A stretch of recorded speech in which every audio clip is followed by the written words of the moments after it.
MMAWeekly.com. Damon Martin here with Claude Patch. Claude, this fight is a little different for you because obviously this is your hometown area. How crazy is it just to see this sport and to see how Toronto's treating the UFC this week? I've heard a lot about the buzz behind the show and how big the sport would be in Canada, and it really is. You know, the hotel, they're wearing UFC t-shirts.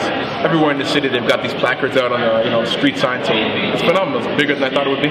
Now, you obviously have trained a lot of your career up here. Did you stay at home for this one, or did you travel? No, I traveled to the States for half of the camp. I always like to get out there and see what's going on outside of my sandbars. So where were you working at? I was out in Vegas, so jumping around there, Throwdown, training center, also Street Couture, and working with Kevin Barry for some boxing. Then I went up to California, finished up at Rain MMA, and Clever Luciano from Jiu-Jitsu. Now, you're a guy who worked really hard to get to the UFC. Oh, hell yeah. Nobody knows. I mean, does it make you appreciate it more? I mean, I know, a lot of guys say, you come in after 2 or 3 fights, you get a chance to the UFC. I mean, how much do you appreciate being in the UFC? Very much. I don't think anybody loves this as much as me, man. Like, really, just everything surrounding the show. The respect being shown to the athletes is getting higher and higher. Everything's getting better, the exposure, so I definitely appreciate it. Does it make you work harder and a kind of a good pressure to put on yourself to not only stay here, but to, obviously through your couple of performances so far, you've been very, very strong. Yeah, well, I train hard. I think if you do the right things, it's going to show in the octagon. Of course, anything can happen. That's part of the appeal of 2 guys fighting in a cage. So that aside, you do all your hard work and you're going to get some decent results. Let's talk about this fight, of course. Daniel Ninja Roberts. He's coming in from the camp. 3 guys on this card: Jake Shields, Nate Diaz. Obviously phenomenal camp. What do you think about Daniel and his style? He seems to be a pretty good grappler. He pushes the pace and doesn't really wait for much.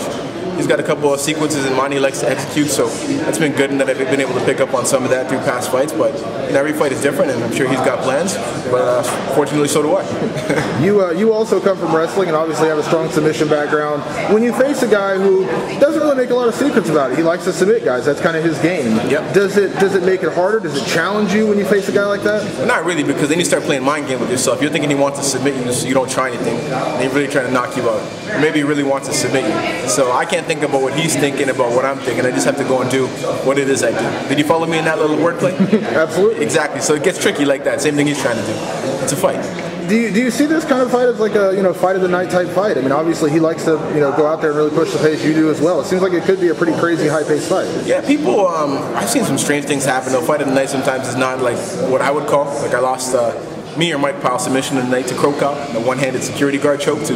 That fight was kind of crazy. Like that was submission of the night, so there's no rhyme or reason to it really. But I just want to go out there and do my best every time, and hopefully that shines through. And whatever bonuses come my way or gems come my way, I'll be glad, ready to accept them.